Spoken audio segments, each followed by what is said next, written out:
এই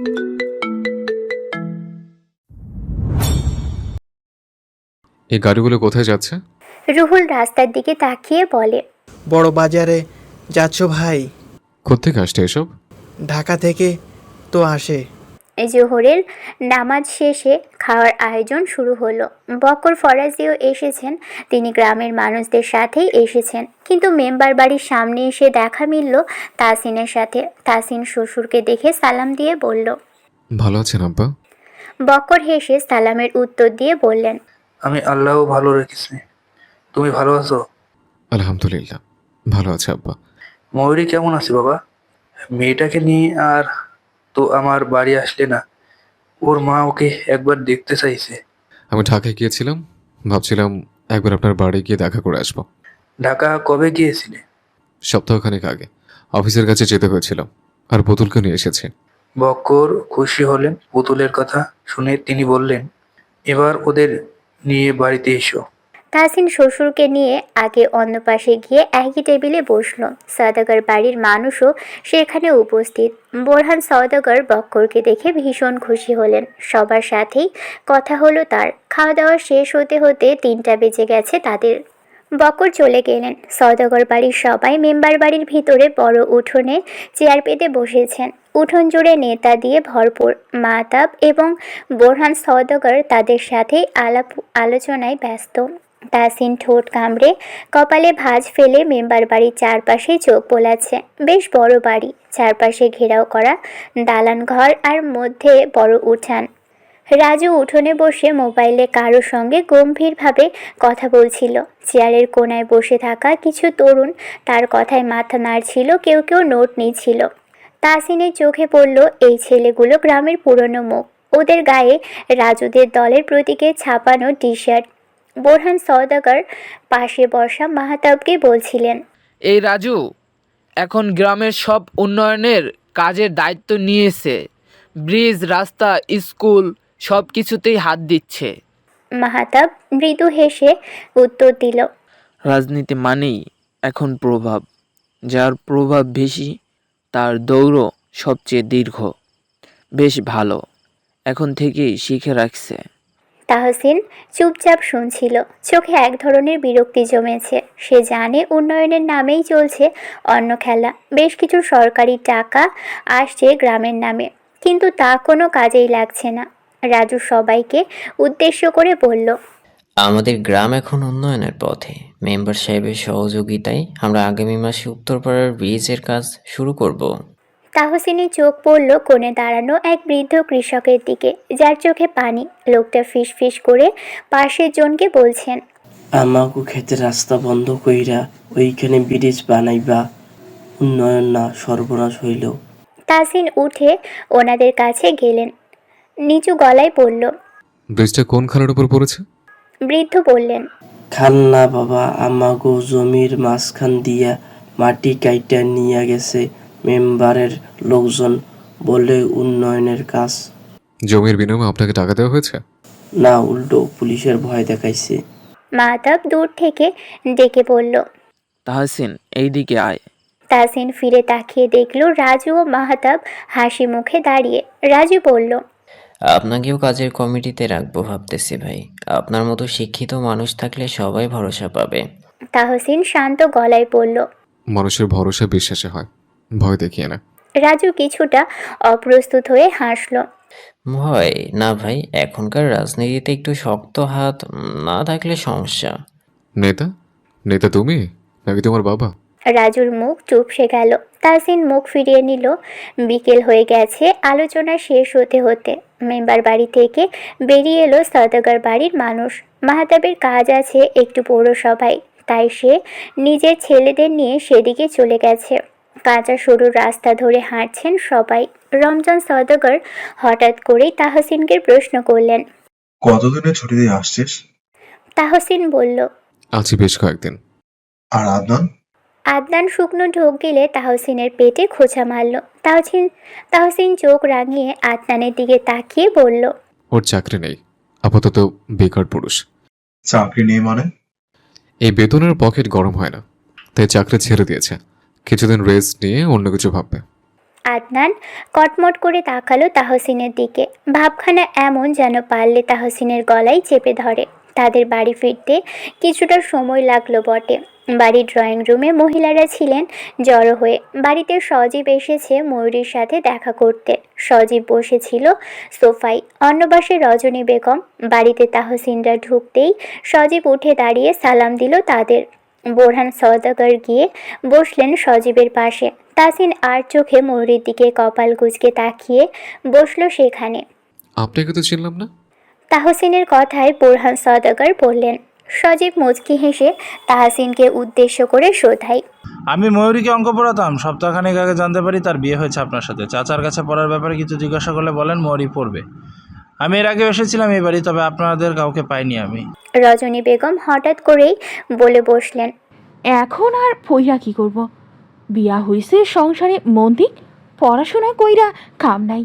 ময়ূরী ভ্রু কুচকে দাদি শাশুড়ির কথা শুনল। আজব ব্যাপার, তার মুখের উপর একটা মানুষও প্রতিবাদ করছে না। তাহসিন দাদির কথা শুনে বলল, আমি আমার স্ত্রীকে পড়াবো নাকি পড়াবো না এটা আমার ব্যাপার দাদি। বেয়াদবি মাফ করবেন। ময়ূরী পড়বে এবং ভবিষ্যতে নিজের পায়েও দাঁড়াবে। আমি চাই আমার স্ত্রী শিক্ষিত হোক। সে কেন আমার উপর নির্ভরশীল হয়ে জীবন কাটাবে? তার নিজের একটা জীবন আছে, শখ আছে। আমি চাইলেই তার শখ, ইচ্ছে, স্বাধীনতা নষ্ট করতে পারি না। এত পইরা কি হইব? সেই দিন শেষে বাচ্চা কাচ্চা মানুষ করতেই জীবন যাইব। পৃথিবীতে আর কোনো নারী নেই যে শিক্ষিত হয়ে সংসার সামলিয়েছে। দরকার হলে সংসার আমি দেখব, তবু সে পড়বে। ময়ূরী অবাক চোখে তাকিয়ে রইল লোকটার দিকে। সে ভাবতেও পারেনি তাহসিন তার পক্ষ নিয়ে কথা বলবে। রজনী বেগম ক্ষিপ্ত হলেন নাতির উপর। তাহসিন সেসবে মন না দিয়ে সজীবকে বলল, ওর পরীক্ষা সামনে, আমি চাই সে ভালো রেজাল্ট করুক। তুমি কাল থেকে ওকে পড়াতে এসো। সজীব মাথা নাড়ে। সে বিদায় জানিয়ে বাড়ি থেকে যাওয়ার পর রজনী বেগম বললেন, পড়াইবা ভালো কথা, তাই কি তুমি বউরে প্রত্যেকদিন স্কুলে পাঠাইতে চাও? তাহসিন এবার ভীষণ বিরক্ত হচ্ছে দাদির উপর। এক কথা একটা মানুষকে কতবার বোঝাতে হয়? দাদাই বা কেন আজ চুপ করে আছেন? তিনি বিয়ের দিনও বলেছিলেন ময়ূরীকে পড়াবেন, তাহলে আজ কিছু বলছেন না কেন? তাহসিন সোফা ছেড়ে উঠে দাঁড়ালো। বাইরে থেকে সন্ধ্যার আজানের শব্দ ভেসে আসছে। সে কিছুক্ষণ চুপ থেকে বলে, আপনি কি চাইছেন? ফলে পড়ুক, কিন্তু বাড়ির বাইরে যাইতে পারবো না। পরীক্ষার সময় না হয় শুধু পরীক্ষা দিয়ে আইব। বাইরে গেলে কি সমস্যা? বাড়ির বউ বাইরে যাইব, ওইটা আমার পছন্দ না। তাহসিন ময়ূরীর দিকে তাকালো। ময়ূরী তাহসিনের দৃষ্টি বুঝেই বলল, আমার কোনো সমস্যা নেই, আমি বাড়ির বাইরে যাব না। তাহসিন আর অমত করল না। পড়াশুনো ঠিক থাকলেই হলো। খুব বেশি রাত হয়নি, 9-10টার মতো বাজে হয়তো। হিমি চেয়ারম্যান বাড়ির ছাদে বসেছিল একা। আকাশে আজ রূপলি চাঁদ উঠেছে। জীবন বড্ড কঠিন। মানুষ বাইরে থেকে দেখে ভাবে এমন সুখে জীবন সবার কেন হয় না? আদৌ মানুষ বোঝে সবার জীবনে একটা না একটা লুকায়িত দুঃখ থাকে। হিমির ক্ষেত্রেও তাই। বয়স হবে 28-এর কাছাকাছি, এখনো বিয়ে হয়নি বলে কত মানুষের কত কথা শুনতে হয়। আদনান সিঁড়ি বেয়ে ছাদে উঠে এলো। আবছে আলোয় দেখলো হিমি ছাদের এক কোণায় চুপটি করে বসে আছে কাঠের চেয়ারে। সে এগিয়ে গেল, পাশের চেয়ার টেনে তার পাশে বসলো। হিমি আর চোখে আদনানকে দেখে বলল, ছাদে কি করেছিস? তোকে দেখতে এলাম। আমি তো তোর বড় আপু, আপু বলেই ডাক। আদনান হাসলো, ঘাড় চেয়ারে এলিয়ে দিয়ে আকাশপানে তাকিয়ে বলল, কেন বারে বারে ফিরিয়ে দিচ্ছিস? পুরুষ হিসাবে আমি এত খারাপ? খারাপ নয়, বেমানান। তাই সই? ভুল সিদ্ধান্ত। তাও কবুল। চাইলে এসব হয় না আদনান। আদনান সোজা হয়ে বসলো। হিমি চোখে চোখ রেখে বলল, এতে সমাজে ভয় কেন? আমি ভালোবাসি, তোকে যথেষ্ট নয়? আমি তো ভালোবাসি না। তোর চোখে তো অন্য কথা বলে। আদনান মেঝেতে বসলো। হিমির হাত দুটো মুঠোয় নিয়ে শক্ত করে আঁকড়ে ধরে বলল, আমি ভীষণ অগোছালো একটা মানুষ। এই শূন্য সারা জীবনে তোকে ভীষণ দরকার আমার। তুই বিশ্বাস কর, আমার এই প্রাণ থাকতে জীবনে তোর হাত ছাড়বো না। শুধু শুধু একটাবার বিশ্বাস করে আমার হাতটা ধর। হিমির গাল বেয়ে গড়িয়ে পড়ল জল। দৃষ্টি নামিয়ে লম্বা শ্বাস টেনে বলল, একটা সময় এই সিদ্ধান্তটাই কাল হয়ে দাঁড়াবে। ছাড়, নিচে যাব আমি। পরের দিন সকালবেলা তাহসিন ময়ূরীকে নিয়ে ফরাজি বাড়ি এলো। কোলে আছে ছোট্ট পুতুল। উঠোনে এসে হাজির হতেই বাড়ির ভিতর থেকে ফাহাদ দৌড়ে এসে ময়ূরীকে জড়িয়ে ধরল। ময়ূরী নিচু হয়ে ভাইকে কোলে নিয়ে গালে বেশ কয়েকটা চুমু খেয়ে বলল, ভাই কেমন আছিস? ফাহাদ বোনকে পেয়ে কেঁদে উঠল। পুতুল বাবার কোল থেকে চোখ ছোট ছোট করে মামার দিকে তাকিয়ে রইল। সে বাবার গলা শক্ত করে জড়িয়ে ধরে বলল, বাবা, ওই বাবু কাঁদে কেন? তাহসিন বলে। সে আপনার মামা হয় আম্মা, মামা বলে রাখবেন কেমন? পুতুল মাথা নাড়ায়। মধু, ফিরোজা বেগম পুকুর পাড় থেকে এসে বাড়িতে জামাই আর মেয়েকে দেখে ভীষণ খুশি হলেন। তিনি এগিয়ে আসতেই তাহসিন বলল, আসসালামু আলাইকুম আম্মা, ভালো আছেন? খুব ভালো আছি বাবা। তোমরা কখন আসলে? মাত্রই। তিনি ময়ূরীর দিকে করুণ চোখে তাকালেন। মেয়েটা মায়ের দিকে একবারও তাকায়নি। মধু বলল, ময়ূরী কেমন আছিস? ময়ূরী ছোট করে বলল, ভালো। তাহসিন হালকা গলা পরিষ্কার করে বলল, আব্বা কোথায়? তিনি বাড়িতে নেই? ফিরোজা বেগম বললেন, বক্কর একটু বাজারে গেছেন তেল আনতে, তারপর তাদের ঘরে নিয়ে এলেন বিশ্রাম নেওয়ার জন্য। মধু শরবত বানাতে ব্যস্ত। পুতুল বাবার শরীর ঘেঁষে বসে আছে পাশে। ফাহাদ ময়ূরীর বুকে লেপ্টে আছে দেখে তার ভীষণ রাগ হচ্ছে। মায়ের কোলে অন্য একটা বাবুকে দেখে যেন রাগের শরীর কাঁপছে তার। সে চোখ রাঙিয়ে ফাহাদের দিকে তাকালো। ফাহাদ ঠোঁট উল্টে কপাল কুঁচকে তার দিকেই তাকিয়ে আছে। ময়ূরী চুপচাপ বসেছিল পাশে। হঠাৎ তাহসিন হাত বাড়িয়ে কপালের সামনে চলে আসা চুলগুলো কানের কাছে গুজে দিয়ে বলল, এখনো রেগে আছো? বিয়ে তো হয়ে গেছে, রেগে থাকলে কি সব ঠিক হয়ে যাবে? আম্মার সাথে কথা কেন বললে না? ইচ্ছে করছিল না। দোষ তো তোমার বাবা কিংবা মায়ের নয়, দোষ করলে আমার দাদা এবং আমি করেছি। তাহলে তোমার বাবা মাকে কষ্ট দিচ্ছ কেন? ময়ূরীর কিশোরী মন যেন যুদ্ধ করতে ব্যস্ত। আসলেই তো তাই। বাবা তো তাকে বিয়ে দিতে চায়নি, উল্টো বিয়ের প্রস্তাব এসেছিল বলে প্রতিবাদ করেছিলেন। সে মাথা নত করল। ক্ষমা চাওয়া উচিত আমার। গুড, নিজের ভুল বুঝতে পেরেছি, এটাই অনেক। পুতুল তাহসিনের থেকে সরে গিয়ে একটু একটু করে ময়ূরীর কাছে এগিয়ে এলো। ময়ূরীর এক হাত বুকে চেপে ধরে বলল, তুমি ওকে কুলে নিয়েছো কেন? ওকে নামাও। ফাহাদ ঠোঁট উল্টে চোখ পাকিয়ে বলল, আমার আপা, আমি যাবো না। পুতুল ফাহাদকে টেনে ধরে ময়ূরীর কোলে থেকে নামিয়ে দিয়ে ময়ূরীর জাপটে জড়িয়ে ধরে ঘাড়ে মুখ গুজে রেখে বলল, এটা আমার মা। ফাহাদ কেঁদে উঠল। তাহসিন ও ময়ূরী দুজনে হতভম্ব। ফাহাদ পুতুলের জামা ধরে টানছে তাকে ময়ূরী থেকে ছাড়ানোর জন্য, অথচ পুতুল এমনভাবে জড়িয়ে ধরেছে তার দম বন্ধ হয়ে আসছে। তাহসিন তাড়াতাড়ি ফাহাদকে কাছে টেনে নিয়ে বলল, শালাবাবু, ঝগড়া করো কেন? ফাহাদ রাগ দেখিয়ে বলল, ঝগড়া করি না। আপা কুলে উচ্চ কেন? তুমি তো উঠেছিলে। তাই কি? আমি উঠতে পারলে সে এখন উঠতে পারবে না। ফাহাদ রেগে আর কথাই বলল না। গাল ফুলিয়ে ময়ূরীর দিকে তাকিয়ে রইল। ময়ূরীর বুক ধুকপুক করছে। পুতুল তাকে কেমন করে মা বলে ডাকলো, কি মিষ্টি সম্বোধন। সে পুতুলের পিঠে হাত বুলিয়ে বলল, ছাড়ো আমায়।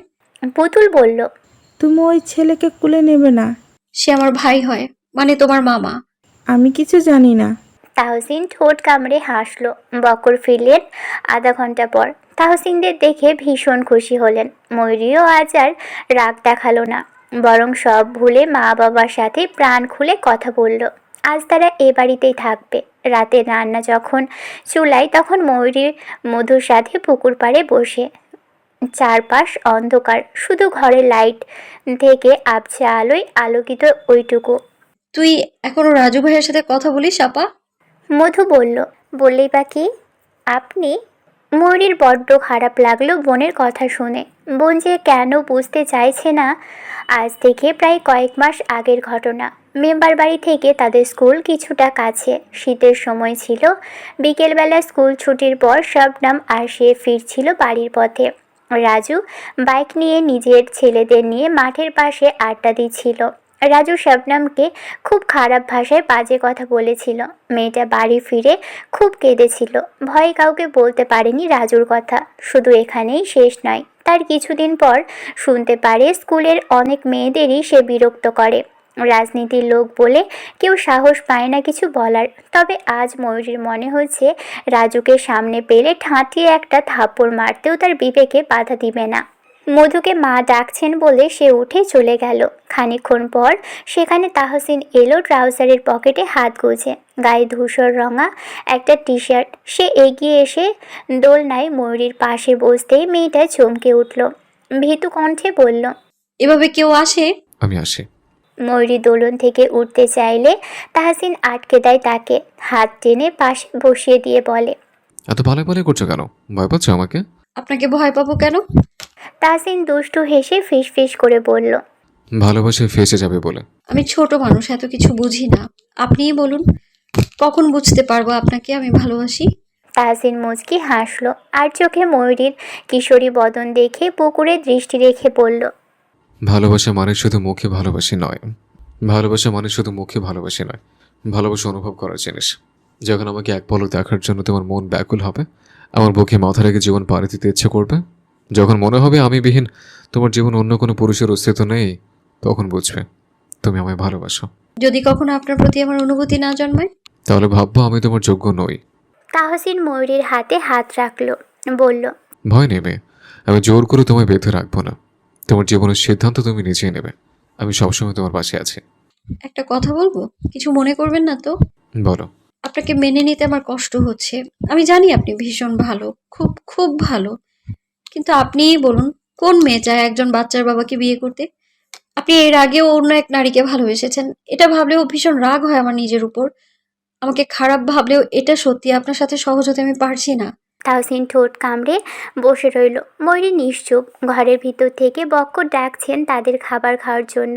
ময়ূরী নিঃশব্দে উঠে দাঁড়ালো, আঁচল গায়ে ঠিক করে জড়িয়ে নরম গলায় বলল, তাই বলে ছেড়ে যাব না কখনো। কবুল যখন আপনার নামে পড়েছি, তখন শেষ নিঃশ্বাস অবধি আপনার হয়েই থাকবো। ময়ূরী ঘরের দিকে চলে যাওয়ার পর তাহসিন দোলনা থেকে নেমে ট্রাউজারের পকেটে হাত ঢুকিয়ে লম্বা শ্বাস টানল। হঠাৎ চোখ দিয়ে থামলো বাড়ির বাইরে কাঁচা রাস্তার দিকে। আবছা আলোয় অস্পষ্ট দেখা যাচ্ছে সেখানে কেউ বা কারা যেন দাঁড়িয়ে আছে। দুজনের হাতে বোধহয় জ্বলন্ত সিগারেট। তাহসিনের ভ্রু কুঁচকে গেল। রাতের এই সময়টায় ওখানে কারা দাঁড়িয়ে থাকতে পারে? বাড়ির আঙিনায় শেষ মাথায় পুরনো বটগাছটার পাশে দুটো ছায়ামূর্তি দুলছে। ধোঁয়ার রেখা বাতাসে পাক খেয়ে মিলিয়ে যাচ্ছে, ঠিক যেন অন্ধকারের ভিতরে লুকিয়ে থাকা কোনো অজানা বার্তা। সে একবার চেয়ে দেখল ময়ূরী ঘরে ঢুকে গেছে কিনা, তারপর ধীরে ধীরে সামনে এগিয়ে গেল। মাটির রাস্তা দিয়ে হাঁটতে হাঁটতে বাতাসের সঙ্গে গন্ধ পেল যেন কিছু পোড়া পাটের মতো গন্ধ। একজন ছায়া একটু নড়ল, তারপর অন্যজন ফিসফিস করে বলল। তাহসিন দৌড়ে গিয়ে চেঁচিয়ে উঠল। থামো, কে তোমরা? ততক্ষণে তাদের একজন গাছের আড়ালে মিলিয়ে গেছে, আরেকজন তাড়াহুড়ো করে সাইকেলে চড়ে রাস্তা ধরে পালিয়ে গেল। শুধু পড়ে রইল মাটিতে একটা ভাঙা চশমা আর আধখানা সিগারেটের অংশ। তাহসিন নিচু হয়ে সেটা তুলে নিল। চশমার কাঁচের উপর আলো ফেলতেই চোখ স্থির হয়ে গেল তার। চেনা এই চশমাটা সে এর আগেও দেখেছে। তাহসিনের বুকের ভিতর হঠাৎ করে একরাশ অস্বস্তি জমে গেল। পকেটে রাখা চশমাটা শক্ত করে মুঠো চেপে ঘরের দিকে হাঁটতে লাগলো। বাড়ি ফিরতেই ফিরোজা বেগম মেঝেতে পাটি বিছিয়ে দিলেন। পুতুল বাবার পাশে বসেছে। তাহসিন প্লেটে প্রথমে মেয়ের জন্য অল্প ভাত নিয়ে দেশি মুরগির তরকারি নিল। ভাত মাখিয়ে মেয়ের মুখের সামনে ধরে বলল, আম্মা, হা করেন। পুতুল বড় করে হাঁ করল। তাহসিন মুচকি হেসে ভাত তুলে দিল মুখে। ফাহাদ নাক ফুলিয়ে ময়ূরীর শাড়ির আঁচল টেনে বলল, আপা, খাইয়া দাও। পুতুল রেগে তাকালো, গাল ফুলিয়ে বলল, আমার মা তোমায় খাইয়ে দেবে কেন? ফাহাদ বলল, আমার দুলাভাই তোমারে খাইয়াও দেয়। মার দেব কিন্তু, ফাজিল ছেলে একটা। তাহসিন ধমক দিয়ে বলল। কি হচ্ছে পুতুল? সে আপনার মামা হয় না? ঝগড়া করছেন কেন? পুতুল ছলো ছলো চোখে বাবার দিকে তাকিয়ে উচ্চ স্বরে কেঁদে উঠল। ফিরোজা বেগম হতবাক হয়ে ময়ূরীর দিকে তাকালেন। ময়ূরী ভাত খাওয়া রেখে শুকনো ঢোক গিলে পুতুলের পাশে এসে বসলো। অন্য পাশে ফাহাদ এসে বসলো। বেচারি নিজে না খেয়ে আগে দুজন বাচ্চাকে খাইয়ে দিল। খাওয়া দাওয়া শেষ হতে হতে প্রায় 9টা ছাড়িয়েছে। মধুর ঘরে তাদের ঘুমানোর জন্য ব্যবস্থা করা হলো। পুতুলের ঘুম ঘুম ভাব চোখে, ময়ূরী পাশেই শুয়ে তার। তাহসিন উঠোনে শ্বশুরের সাথে আলাপ আলোচনায় ব্যস্ত। চেয়ারে বসে আছেন তারা। বক্কর আফসোসের সুরে বললেন, বড় ভাই তো কাজ কাম করে না, ছেলেটাও গ্রাম ছেড়ে বাপ মাকে প্রায় বলেই গেছে। শাবনামের জন্য যত চিন্তা, গ্রামের অবস্থাও তো তেমন ভালো নয় জানোই। এসব নেশা জ্বালালেন কি করে? গ্রামে কি বখাটের অভাব? আল্লাহ ভালো জানেন কিভাবে কি হলো।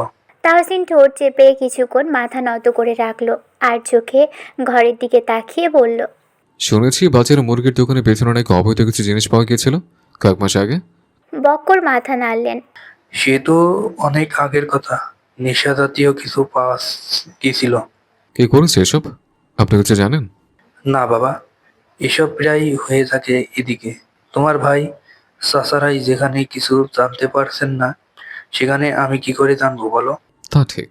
রাত হয়েছে বেশ। তাহসিন ঘরে এসে দেখলো পুতুল বিছানার এক কোণায় গুটিয়ে ঘুমোচ্ছে। ময়ূরী মাঝে শুয়ে আছে, গায়ে কাঁথা জড়িয়ে। তাহসিন ফিরতেই ময়ূরী পুতুলের দিকে চেপে গেল। ঘরের লাইট বন্ধ করে তাহসিন বিছানায় গিয়ে শুয়ে পড়ল ময়ূরীর পাশে। ঘরের বাতাস ভারী হয়ে আসছে। কেরোসিন ল্যাম্পের ক্ষীণ আলোয় ঘরের দেয়ালে তাদের ছায়া তুলছে। বিছানাটা ছোট, দুজন মানুষ শোয়ার মতো জায়গা নেই বললেই চলে। তাহসিন ধীরে ধীরে কাঁথাটা টেনে নিজের দিকে আনলো। ময়ূরী তখনও চুপচাপ চোখ বন্ধ করে আছে, মনে হচ্ছে ঘুমিয়ে পড়েছে, কিন্তু বুকের ওঠা নামা আর হাতের হালকা কাঁপুনে বলছে সে জেগেই আছে। তাহসিন পাশ ফিরে তাকালো। কাঁথার নিচে ময়ূরীর চুলের গন্ধ ভাসছে। বুকের ভিতর জমে থাকা দীর্ঘশ্বাস চেপে রাখতে পারল না সে।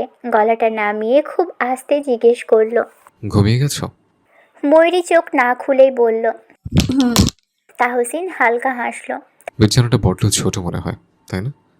ছোট না, আপনি বিছানার থেকে একটু বেশি বড়। তাহসিন কিছুক্ষণ চুপ করে রইল, তারপর ধীরে ধীরে শরীরটা একটু সরিয়ে নিল। তবুও তাদের কাঁধ দুটো লেগেই থাকলো। ময়ূরীর কাঁধে হালকা করে হাত রাখলো সে, যেন কোনো সাহস চাইছে স্পর্শে। ময়ূরী চোখ খুলে তাকালো এবার। মৃদু আলোয় তাহসিনের চোখ জ্বলছে। সেখানে কোনো কামনা নেই, আছে কেবল এক অদ্ভুত স্নেহ আর নিশ্চুপ প্রতিশ্রুতি। তাহসিন তার পিঠে হাত রাখলো, তারপর আস্তে করে তাকে নিজের দিকে টেনে আনলো। ময়ূরী চমকে উঠল, শরীরটাও কেঁপে উঠল, কিন্তু প্রতিবাদ করল না। তাহসিনের ঠোঁট ছুঁয়ে গেল তার পিঠে, সাথে সাথে মেয়েটা নিঃশ্বাস বন্ধ করে ফেলল। মুহূর্তের জন্য ঘরটা থমকে গেল, বাতাস ভারী হয়ে উঠল। ময়ূরীর চোখ বন্ধ, ঠোঁট কাঁপছে তার। বুকের ভিতর তীব্র কিছু বাজছে, ভয়, আকর্ষণ নাকি অজানা অনুভূতি সে নিজেও জানে না। বাইরে হঠাৎ হালকা বাতাস উঠল, জাম গাছের পাতা খসখস শব্দ উঠল। তাহসিন ময়ূরীর কাঁধে মুখ রেখে স্থির হয়ে গেল। ঘরের নিস্তব্ধতা ভাঙল কেবল পুতুলের ঘুমন্ত নিঃশ্বাসের মৃদু আওয়াজে। এভাবেই দুজন মানুষ, যারা এখনও পুরোপুরি একে অপরের নয়, এক শয্যায় নিঃশব্দে ভাগ করে নিল এক রাতের নীরবতা।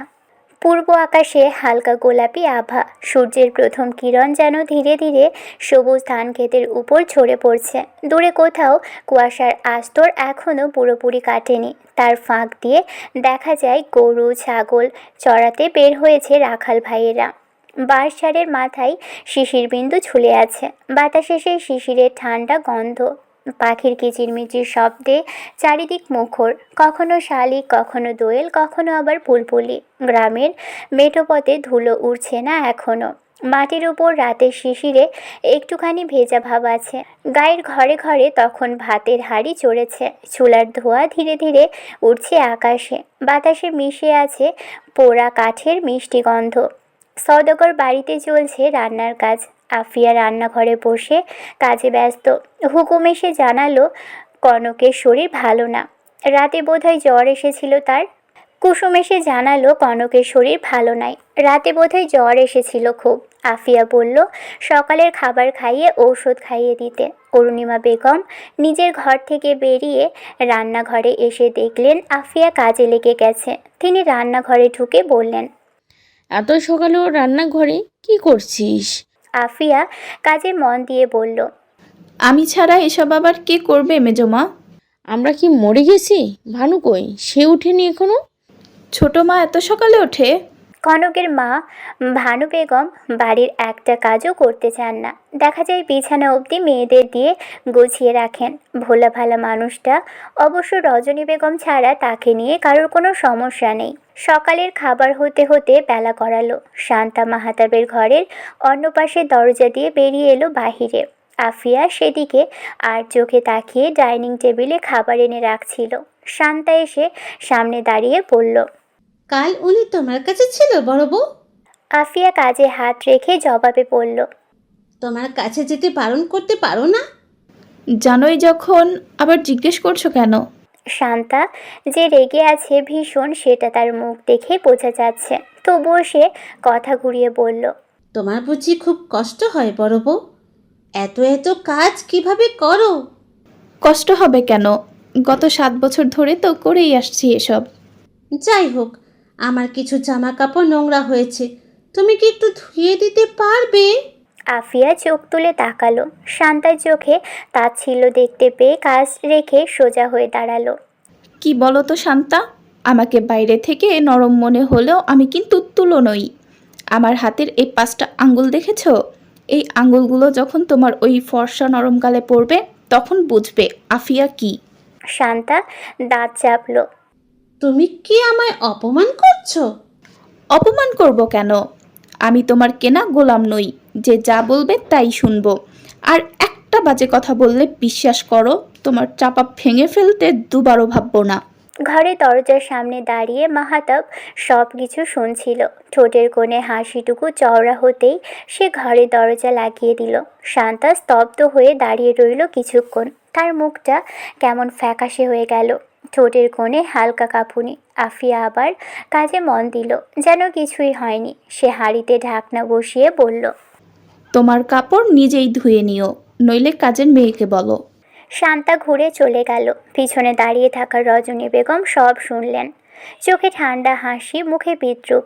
ধীরে ধীরে রান্নাঘরের দিকে এগিয়ে এসে বললেন, বড় বউ, ভাষা কিন্তু তোর খুব বাইরে গেছে আজকাল। আফিয়া মাথা না তুলেই বলল, ধৈর্য কমে গেছে। রজনী বেগম কণ্ঠটা ভারী করে বললেন, ধৈর্য কমলে সংসার ভাঙে, বুঝলি? এই রান্নাঘরে আগুনে যেমন হাড়ি পড়ে, তেমনি ঘরও পুইরা যায়। আফিয়া থেমে গেল।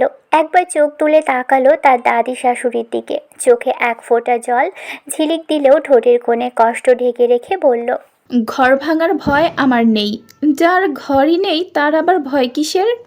অস্বীকার করলেই তো সংসার ত্যাগ করা যায় না। তুই এখনো মাহাতাবের বউ, এই বাড়ির বড় বউ।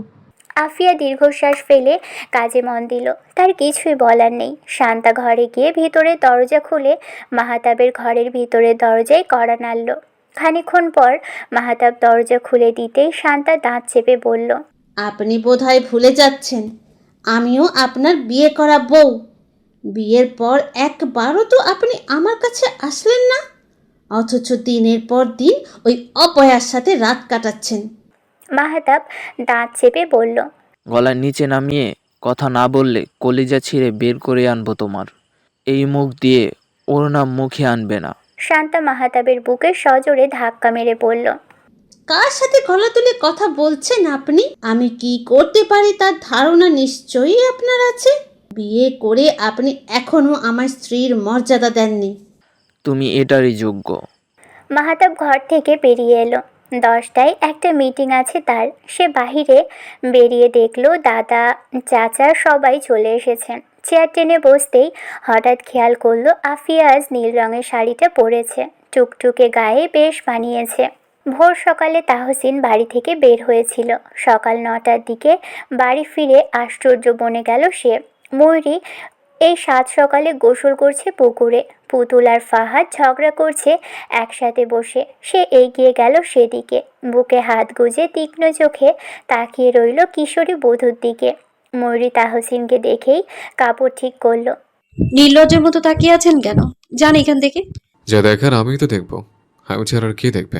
ময়ূরী চোখ কপালে উঠিয়ে শাড়ি দিয়ে মুখ ঢাকলো। বিড়বিড় করে যেন তাহসিনের পুরো গোষ্ঠী উদ্ধার করলো। ওকে যেতে না দেখে বলল, নোংরা কথা বলবেন না, এখান থেকে যান আপনি। তাহসিন ঠোঁট চেপে ভ্রু কুঁচকে বলল, তুমি কি উপলক্ষে সকাল সকাল পুকুরে নেমেছ?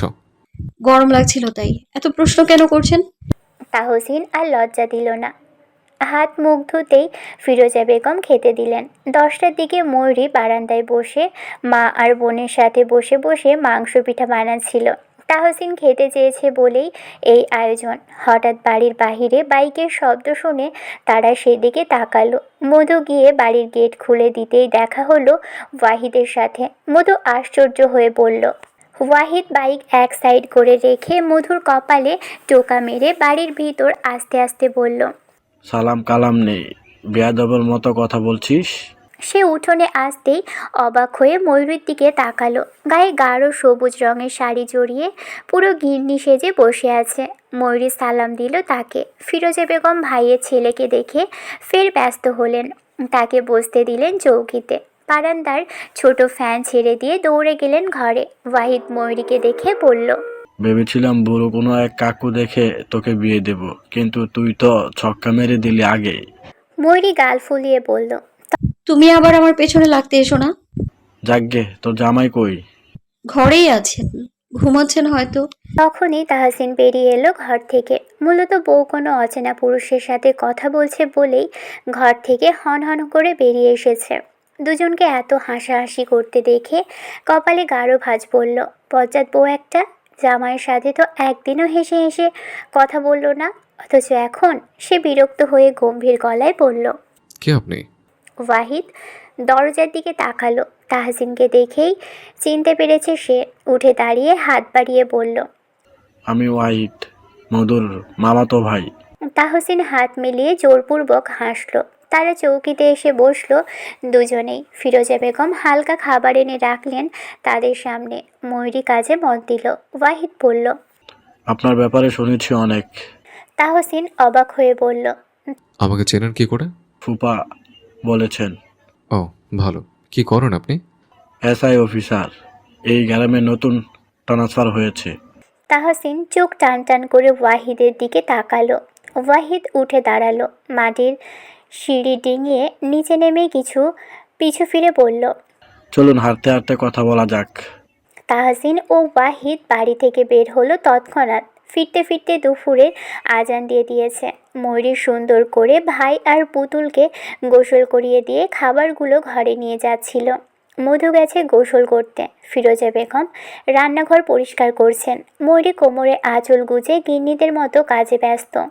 তাহসিন গম্ভীর হয়ে ময়ূরীর দিকে তাকিয়ে আছে খানিকক্ষণ ধরে। ওয়াহিদ অন্য ঘরে গেছে হাত মুখ ধুতে।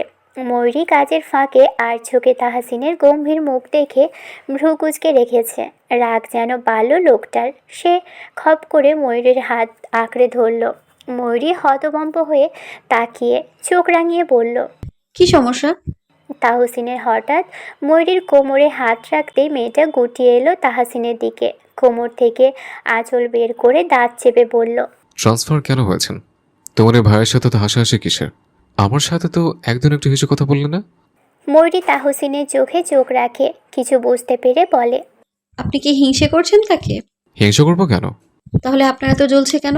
তাহসিন গম্ভীর নিঃশ্বাস ফেলে ওকে ছেড়ে দিয়ে বলে। ওনার আশেপাশে যাবে না তুমি। ময়ূরী মুখ বাঁকিয়ে ঘর থেকে বেরিয়ে এলো। সবার গোসল শেষ হলে খেতে দেওয়া হয় তাদের। ওয়াহিদ কাজের জন্য এই গ্রামে ট্রান্সফার হয়েছে বলে সে ফুপুর বাড়িতে থাকবে বলে সিদ্ধান্ত নিয়েছে। বক্কর কিংবা ফিরোজা বেগম কেউই অমত করেনি, বরং ভীষণ খুশি হয়েছেন। ময়ূরীকে কয়েকদিন থাকতে বললেন ফিরোজা বেগম। তাহসিনের কাছে আশা নিয়ে প্রস্তাব রাখতেই তাহসিন মানা করতে পারল না। তাই বলে বউ রেখে সে সওদাগর বাড়ি ফিরবে না। ময়ূরী খাবার এগিয়ে দিয়েছিল। বক্কর বাজার থেকে হাঁস কিনে এনেছিলেন। ওয়াহিদ খেতে খেতে সবার সাথেই টুকটাক কথা বলছিল। তাহসিন চোখ ছোট ছোট করে ময়ূরীর দিকে তাকিয়ে আছে। মধু হঠাৎ বলল, এই ময়ূরী, দুলাভাইকে তরকারিতে শুধু ভাইয়াকেই দিয়ে যাচ্ছিস দেখি। তাহসিন জোরপূর্বক হেসে ময়ূরীর দিকে তাকিয়ে বলল, মিসেস তাহসিন বোধহয় জামাইয়ের কথা ভুলে গেছে, তাই না? ময়ূরী হতবাক। শুকনো ঢোক গেলে তাহসিনকে খাবার দিল। ফিরোজা বেগম তরকারি নিয়ে শবনমদের বাড়ি গেলেন। সাথে বক্করও আছেন, তাই সব ময়ূরী করছে। ওয়াহিদ হেসে ফেলল তাহসিনের কথা শুনে। পুতুল ছোট ছোট হাত বাবার প্লেটে রেখেছে। তাহসিন ফোঁস করে নিঃশ্বাস ফেলছে। ময়ূরী বুঝলো না হঠাৎ লোকটার কি হলো। ওয়াহিদ খেতে খেতে বলল, ময়ূরী, কাল আমার সাথে একটু কোচিং ভাইয়ের বাড়ি যাবি? তাহসিন বলল, ময়ূরী কেন যাবে? ওকে একটু দরকার আছে। এই ময়ূরী, যাবি না আমার সাথে? ময়ূরী আর চোখে তাহসিনের দিকে তাকিয়ে বলল। আচ্ছা। তাহসিন কটমট করে তাকালো মেয়েটার দিকে। দাঁত চেপে খাওয়া বাদ দিয়ে বসে রইল সেভাবেই। ওয়াহিদ খাওয়া শেষ করে ঠোঁট টিপে হাসলো, যেন তাহসিনকে খেপিয়ে সেই মজা পাচ্ছে সে। আকাশ সোনালি রং ধারণ করেছে তখন, সূর্য ডুবি ডুবি ভাব। ময়ূরী চাচার বাড়ি এসেছে শবনমের সাথে দেখা করতে।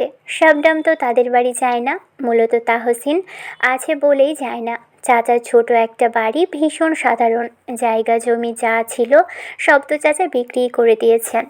ময়ূরী শাবনামদের বাড়ির বড় কাঁঠাল গাছের নিচে মাচাতে বসে আছে শবনমের সাথে। শবনমের মন খারাপ, সে চুপটি করে বসে আছে ময়ূরীর পাশে। কি হলো? মন খারাপ কেন তোর? শবনম দীর্ঘশ্বাস ফেলে বলে, দিনকাল ভালো যাচ্ছে না। আব্বার আচার আচরণ ভীষণ অদ্ভুত ঠেকছে। চাচার আবার কি হলো? আজকাল নেশা কম করে আসছে, তবে কাজবাজ বড্ড অদ্ভুত। ধর এসব বাদ দে, আস্তে আস্তে ঠিক হয়ে যাবে। এখন বল, স্কুলের কি খবর? ভালোই, সামনেই তো টেস্ট পরীক্ষা। ময়ূরী মাথা নাড়ল। শবনমের সাথে কথা বলে সে বাড়ি ফিরল সন্ধ্যা নাগাদ। তাহসিন আর ওয়াহিদ বাড়িতে নেই। পুতুল ঘুমোচ্ছে বিছানায়। আজ আদনানদের এ বাড়িতে আসার কথা পুতুলের জামা কাপড় নিয়ে। ময়ূরী ঘরে গিয়ে দেখল ফাহাদ আর পুতুল পাশাপাশি শুয়ে ঘুমোচ্ছে। সে মুচকি হাসল। বিছানার এক কোণায় কিছু জামা কাপড় ছিল, সেগুলো ভাঁজ করে যত্ন করে রেখে দিল।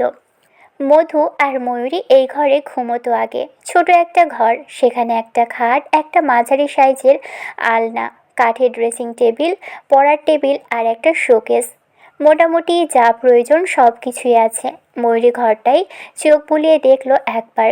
কত স্মৃতি এই ঘরে, অথচ আজ এই ঘরে থাকতে হলেও তার অন্য এক মানুষের অনুমতি নিতে হয়। সে বাহিরে গিয়ে মায়ের হাতে হাত লাগিয়ে কিছু কাজ করে নিল। মধু রান্নাঘরে রান্না করছে। আজান দেওয়ার আগে ময়ূরী উঠোন ঝাড়ু দিয়ে হাত মুখ ধুয়ে পুতুল আর ফাহাদকে ডেকে ওঠালো। আজানের বেশ আধা ঘন্টা পর তাহসিন ফিরল ওয়াহিদকে নিয়ে। উঠোনে হাজির হতে না হতেই ওয়াহিদ ময়ূরীকে উচ্চ স্বরে ডেকে উঠল। তাহসিন ভ্রু কুঁচকে ওয়াহিদের দিকে তাকায়। ময়ূরী দৌড়ে বের হয় ঘর থেকে। ওয়াহিদ ওকে দেখে বলে, ময়ূরী, যা গামছাটা নিয়ে আয়। তাহসিন ভ্রু টান টান করে ময়ূরীর দিকে তাকায়। ময়ূরী ঘর থেকে দুইটা গামছা এনে একটা ওয়াহিদের হাতে দেয়, আরেকটা তাহসিনের দিকে বাড়িয়ে দেয়। তাহসিন মেকি হেসে বলে, ময়ূর, তোমাকে তো আমি আদর করে ডেকে গামছা আনতে বলিনি। ময়ূরী হতভম্ব হয়ে বলে, ও মা, বাইরে থেকে এসেছেন, হাত মুখ না ধুয়ে ঘরে ঢুকবেন? আর আমার নাম ময়ূরী, ময়ূর নয়। সেটা তো ভালো করে বুঝতে পারছি। ওয়াহিদ কলপার থেকে বের হলে তাহসিন ময়ূরীকে টেনে নিয়ে যায় কলপারে। ওয়াহিদ ওদের দিকে আশ্চর্য হয়ে তাকাতেই তাহসিন মুখের উপর কলপারে টিনের দরজাটা লাগিয়ে দেয়। ময়ূরী ভয়ে বুকে থুথু দিয়ে বলে, উফ, কি হচ্ছে? বাইরে আম্মা, আপা আর ভাইয়াও ছিল, তাদের সামনে এভাবে টেনে নিয়ে এলেন কেন? তাহসিন সোজা হয়ে দাঁড়ায়। আমার বিয়ে করা হালাল বউ তুমি। আমার কোলে করে নিয়ে আসি কিংবা টেনে, তাতে কে কি মনে করলো আমার কোনো যায় আসে না। ভারী নির্লজ্জ লোক তো আপনি। বলি, লজ্জা শরম বলতে তো কিছু আছে নাকি? আমার কোনো লজ্জা শরম নেই। এখন আমি ফ্রেশ হব, তুমি কল চেপে দিবে, তারপর নিজের হাতে হাত মুখ মুছিয়ে দেবে। ময়ূরী দূরে সরে দাঁড়ালো, বলল, ইস, এত ঢং আমি করতে পারবো না, কাজ আছে আমার, যাচ্ছি আমি। ময়ূরী উল্টো ঘুরে দরজা খুলতে গেলেই তাহসিন হাত ধরে টেনে কাছে নিয়ে আসে। ময়ূরী হতবাক হয়ে তাকায় তাহসিনের দিকে। লোকটা অদ্ভুত দৃষ্টি মেলে তাকিয়ে আছে। ময়ূরী শুকনো ঢোক গিলে মাথা নুইয়ে ফেলে। লাজুক স্বরে গলা নামিয়ে বলে, ছাড়ুন। তাহসিন ছাড়ে না, বরং তার অবাধ্য হাত গিয়ে থামে কিশোরী বধূর ঠোঁটের কাছে। ও নিঃশ্বাস গায়ে এসে লাগছে। বুকের ভিতর কেমন যেন ঢেউ খেলে যায় ময়ূরীর। চোখ দুটো বন্ধ করে ফেলে সে। লজ্জায়, ভয়ে নাকি অন্য কোনো অচেনা অনুভূতিতে সে নিজেও জানে না। তাহসিন নিচু গলায় বলে, আমার বড্ড হিংসা হচ্ছে মেয়ে। ময়ূরীর গলা কাঁপে হালকা। মেয়েটার শ্বাস ভারী হয়ে আসছে।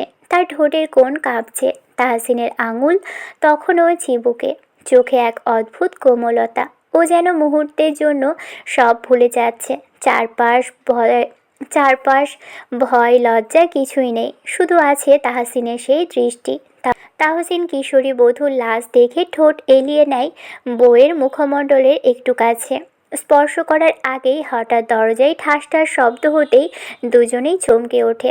দরজার ওপাশ থেকে ওয়াহিদের ডাক। ময়ূরী, তাড়াতাড়ি বের হ, সন্ধ্যা হয়ে যাচ্ছে। ময়ূরী এক লাফে সরে দাঁড়ায়, মুখটা আগুনের মতো লাল হয়ে গেছে।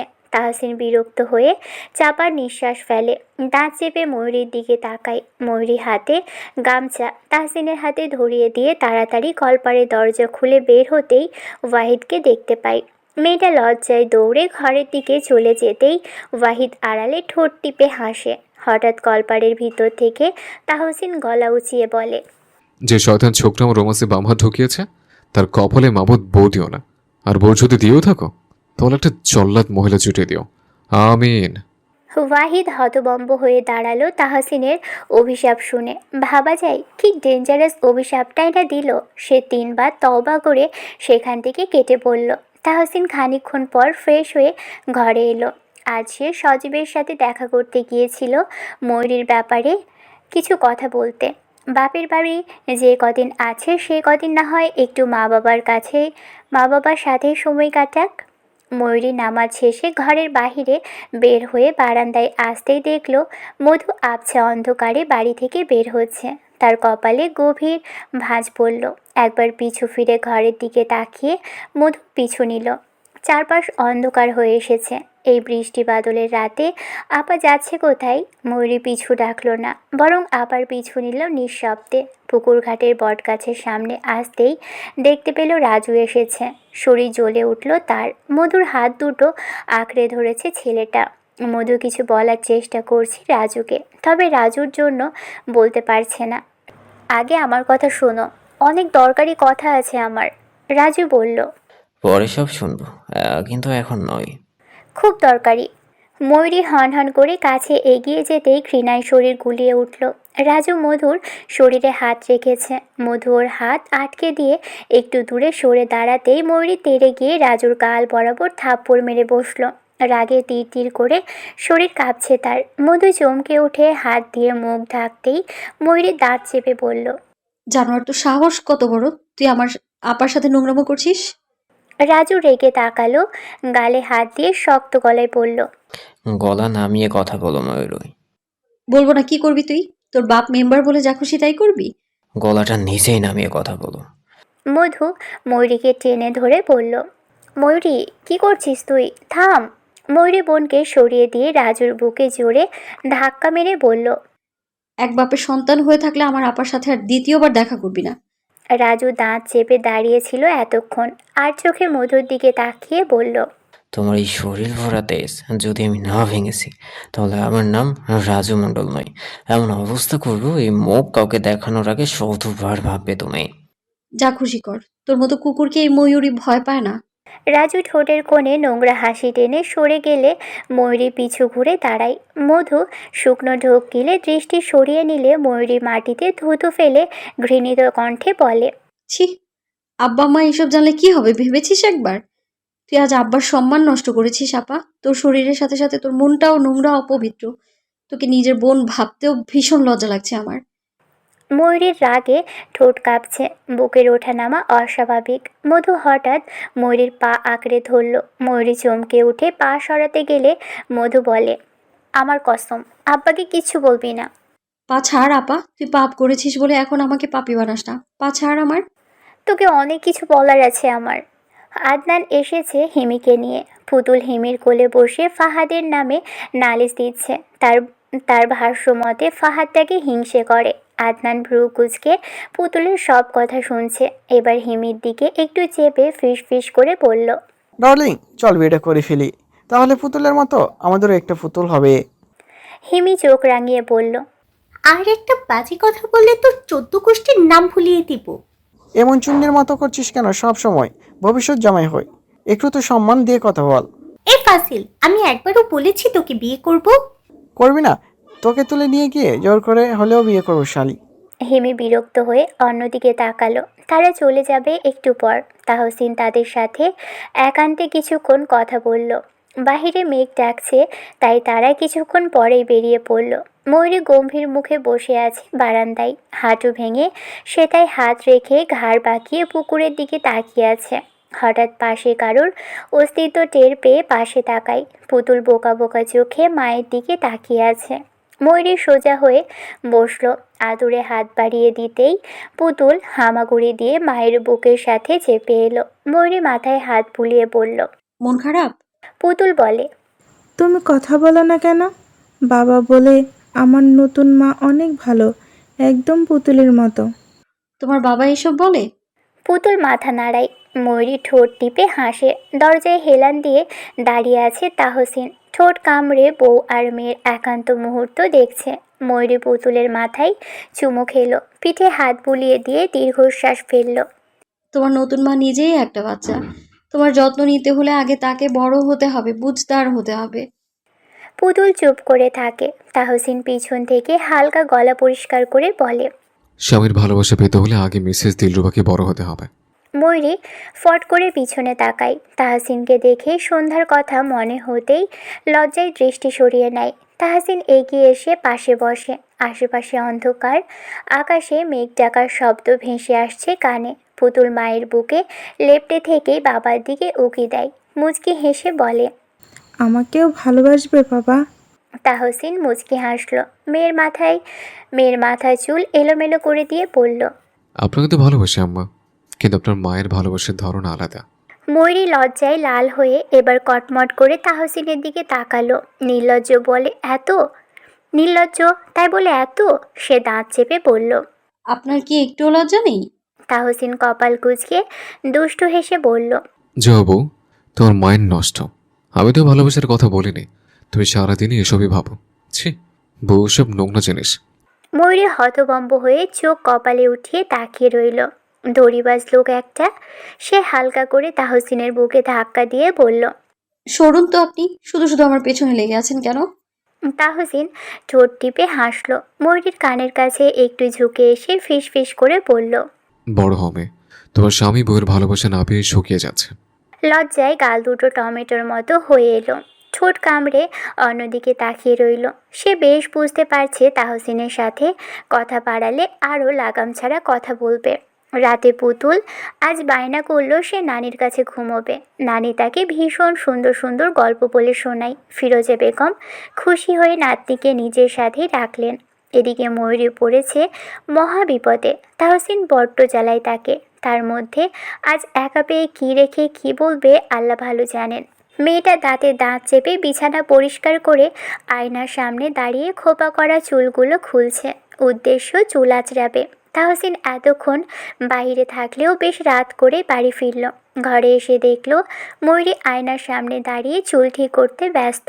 আশেপাশে পুতুলকে না পেয়ে বলল, পুতুল কোথায়? ময়ূরী পিছু ফিরল। তাহসিনের ভাঁজ পড়া কপালখানা দেখে বলল, আম্মার কাছে ঘুমাবে বলে জেদ করছিল, তাই আম্মা নিয়ে গেছে। তাহসিন মাথা নাড়ল। বাইরে বৃষ্টি হচ্ছে ভীষণ। সে ছাতা নিলেও প্রায় ভিজে গেছে। এগিয়ে এসে হঠাৎ ময়ূরীর আঁচল টেনে ধরল সে। মেয়েটা ভয়ে চোখ বড় বড় করে ফেলল। কি করছেন? তাহসিন মাথা মুছতে মুছতে বলল, বউয়ের সারাটা চুল ধরে রাখলে মহব্বত বাড়ে জানো। তুমি তো আমায় ভালোবাসো না, তাই ভাবলাম এখন থেকে তোমার আঁচল ধরেই থাকবো। আপনি কিন্তু কথায় কথায় আমায় লজ্জা দিচ্ছেন। তাহসিন সোজা হয়ে দাঁড়ায়। ঘাড় ঝুঁকিয়ে কিশোরীর লজ্জা মাখা মুখ দেখে ঠোঁট কামড়ে হাসে। সে হাত বাড়িয়ে চিবুক ধরে উঁচিয়ে নিজের দিকে ফেরায় ওকে। দুজনের চোখে চোখ পড়েছে। লজ্জায় মেয়েটার শরীর কাঁপছে। এটা বেশ বুঝতে পারল তাহসিন। খুবই নিচু স্বরে চোখে চোখ রেখে বলল, আজ একটু অবাধ্য হই। হঠাৎ যেন সময় থেমে গেল। তাহসিনের আঙুলের শক্ত টানটায় ময়ূরী নিজের ভারসাম্য হারিয়ে ফেলল। চোখ বড় বড় হয়ে তাকিয়েছিল সে, কিন্তু পরের মুহূর্তেই সব কিছু ঝাপসা হয়ে গেল। তাহসিন ঝুঁকে এসে নিঃশব্দে ওর ঠোঁটে ঠোঁট চেপে ধরল। বাতাসে হালকা বৃষ্টির গন্ধ মিশে আছে। ঘরের জানালা আধা খোলা, পর্দা উড়ে এসে দুজনের গায়ে লাগছে। বাইরের বজ্রপাতের আলোয় মুহূর্তের জন্য ঘর আলোকিত হয়। আর ময়ূরীর হৃদস্পন্দন যেন এক মুহূর্তের জন্য থেমে যায়। তার কাঁধে তাহসিনের হাতের চাপটা দৃঢ়, কিন্তু অস্থির নয়, বরং তাতে একরাশ অধিকার মিশে আছে। মেয়েটা চোখ বন্ধ করে ফেললো অনিচ্ছায়। বুকের ভিতর কেমন জানি গল গল করে কিছু একটা নেমে যাচ্ছে, শরীরটা কাঁপছে, কিন্তু সে আর পিছু হটে না। তাহসিন ধীরে ধীরে ঠোঁট সরিয়ে নিয়ে ওর কানের পাশে ফিস ফিস করে বলল, এমন করে লজ্জা পেও না বউ। ছুঁয়ে দেওয়ার আগেই বউয়ের হাতে স্বামীর সামনে শরম পেতে নেই। ময়ূরী লজ্জায় ওর বুক থেকে সরে যেতে চাইলো, তার আগেই তাহসিন হাত বাড়িয়ে ওর চুলের একগুচ্ছ আঙুলে জড়িয়ে হালকা টান দিল। বউ মানে তো অর্ধেক প্রাণ, তাই না? ময়ূরী চোখ খিচে বলল। ভয় করছে আমার। আ- আপনি আপনি দূরে সরুন। তাহসিন নিঃশব্দে ওর কপালে ঠোঁট ছুঁয়ে দিল। ভয় না পেয়ে একবার ভালোবেসে দেখো। আমার এই পাগলামিগুলো তোমার জন্যই। বাহিরে তখন বৃষ্টির শব্দ আরও জোরে বাড়ছে। ঘরের মৃদু আলোয় দুজনের ছায়া একাকার হয়ে মিশে আছে।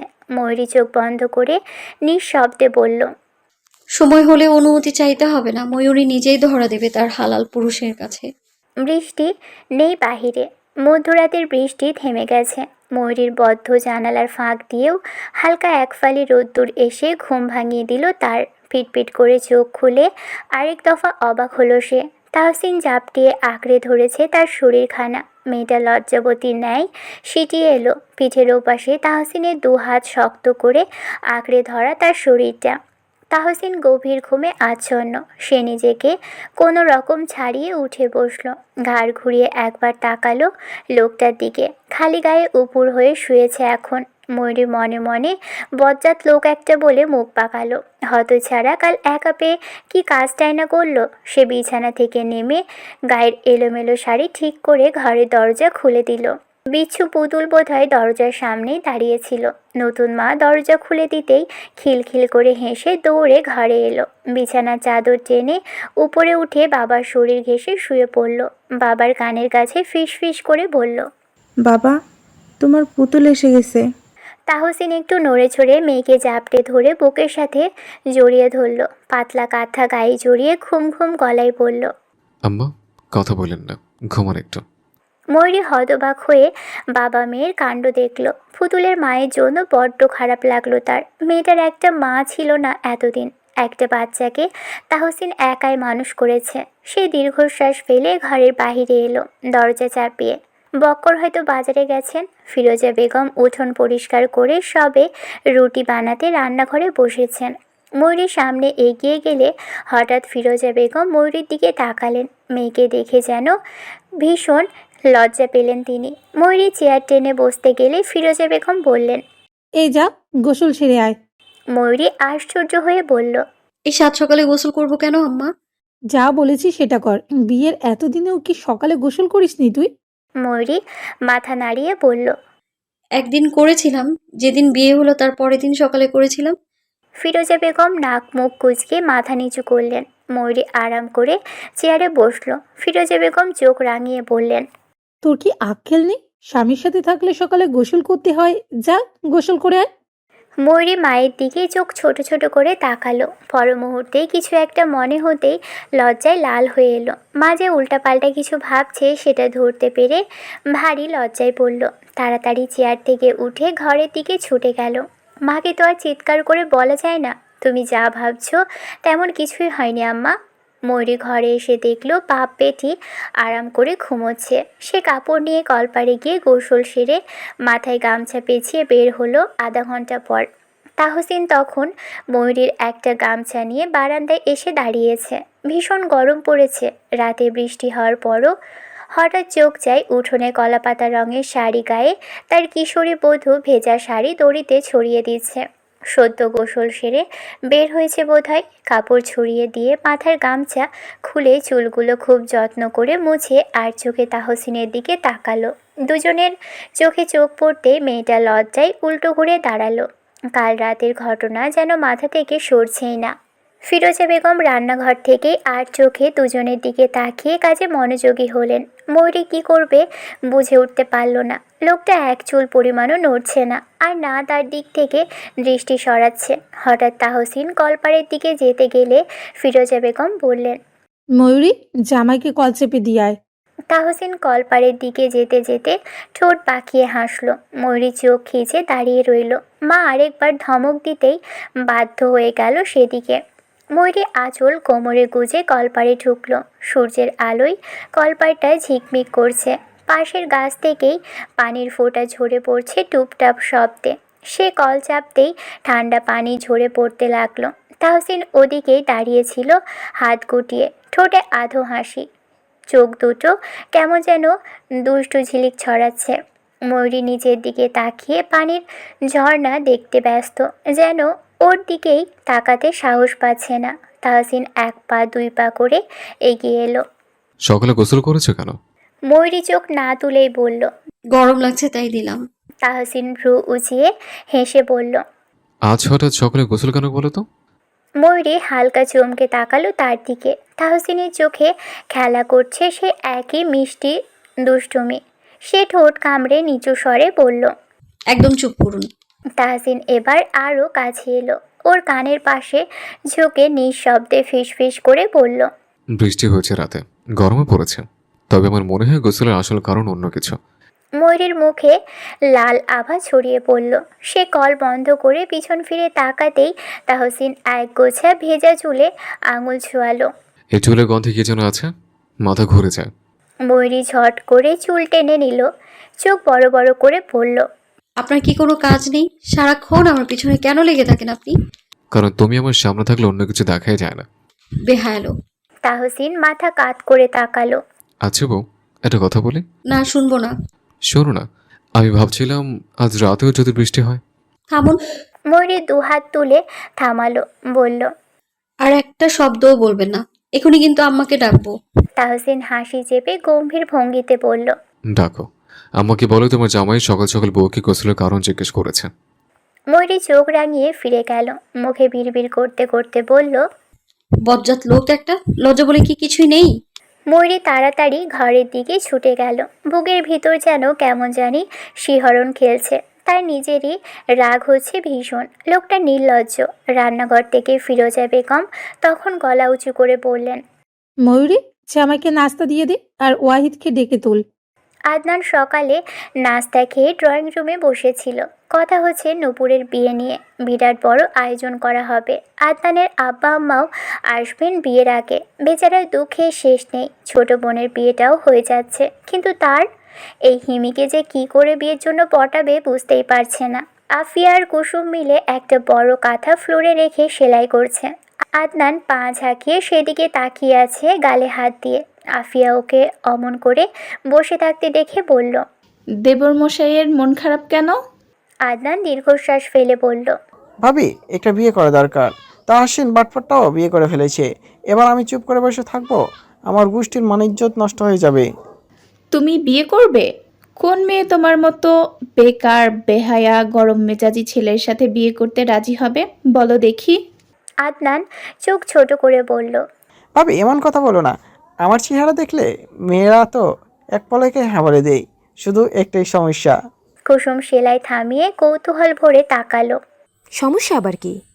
তালা বলে চেহারা ভালোই, কিন্তু ঘটে মগজ নাই। ঠিক কথাই বলেছে, তোমার কপালে বিয়ে নেই। তুই চুপ কর, ডিমের কুসুম। কুসুম মুখ বাঁকিয়ে বলল। ভাবি, আজ তো বর্ষাপুর আসার কথা। দাদি বলেছে সে আজ আসবে। আফিয়া বলল। আমাকে তো কিছু বলেননি, আমি জানি না। কথার মাঝে সদর দরজা দিয়ে ঢুকলো একটা মেয়ে, হাতে ছোট্ট একটা কাপড়ের ব্যাগ। দৌড়ে এসে আফিয়ার গলা জড়িয়ে চিৎকার করে বলল। ভাবি, চলে এসেছি আমি। আফিয়া হতভম্ব হয়ে তাকায়। বর্ষা এসেছে। বর্ষা তাহসিনের সম্পর্কে ফুপুর মেয়ে হয়, দুঃসম্পর্কের আত্মীয়। আফিয়া ওকে ছাড়িয়ে অবাক হয়ে বলল। মাত্রই তোর কথা বলছিলাম। বর্ষা মুচকি হাসলো। আমি জানতাম। কেমন আছো তুমি? খুব ভালো। সাথে কেউ আসেনি? একা এসেছিস? কাছেই বাড়ি, সাথে আবার কে আসবে? বলতে বলতেই চোখ গেল আদনানের দিকে। আদনান ভ্রু কুঁচকে তাকিয়েছিল তার দিকে। মূলত সে বর্ষাকে চেনে না, আর না কখনো দেখেছে। বর্ষা ওকে দেখে লাজুক হাসলো। আদনানকে চোখ টিপ মারতেই বেচারা হক চকিয়ে গেল। সে চোখ বড় বড় করে বলল। আপনি আমাকে চোখ মারলেন কেন? বর্ষা ভাব নিয়ে বলল। হবু জামাইয়ের সাথে বিয়ের আগে একটু দুষ্টুমি করতে চাচ্ছিলাম। হবু জামাই মানে? এই মেয়ে, হবু জামাই কাকে বলছেন? বর্ষা উঠে দাঁড়ালো, সোজা হয়ে বলল। সেটা না হয় পরে জানতে পারবেন। আফিয়া সব কাজ রেখে কুসুমকে বলল কাঁথাটা ঘরে রেখে দিয়ে আসতে। কুসুম মাথা নাড়িয়ে চলে গেলে কনক আর রজনী বেগম এলেন সেখানে। বর্ষাকে দেখে রজনী বেগম ভীষণ খুশি হলেন। তিনি বর্ষাকে আসতে বলেছেন এ বাড়িতে। বর্ষা দাদিকে সালাম দিয়ে বলল, এই যে বুড়ি, চলে এসেছি আমি। খুব ভালো করছস। তারপর আদনানকে বললেন, শোন আদনান, অহন একটু আক্কেল নিয়ে ঘোরার চেষ্টা কর। আদনান বিরক্ত হয়ে সেখান থেকে উঠে বাড়ির বাইরে যেতে যেতে বলল। আক্কেল দিয়ে আমার কাম নাই দাদি। আদনান বেরিয়ে গেলে রজনী বেগম বর্ষার চিবুক তুলে বললেন, এইটাই পোলা পছন্দ হয়েছে। বর্ষা লাজুক হাসল উত্তর না দিয়ে। রজনী বেগম যেন উত্তর পেয়ে গেলেন। ভাবলেন নূপুরের বিয়ের সময় আদনানের মা বাবার সাথে কথা বলবেন। কনক বর্ষাকে নিয়ে গেল নিজের সাথে। ঘরে এসে বসতেই কনক ফ্যান ছেড়ে দিয়ে বিছানায় এসে বসলো। বর্ষা বলল,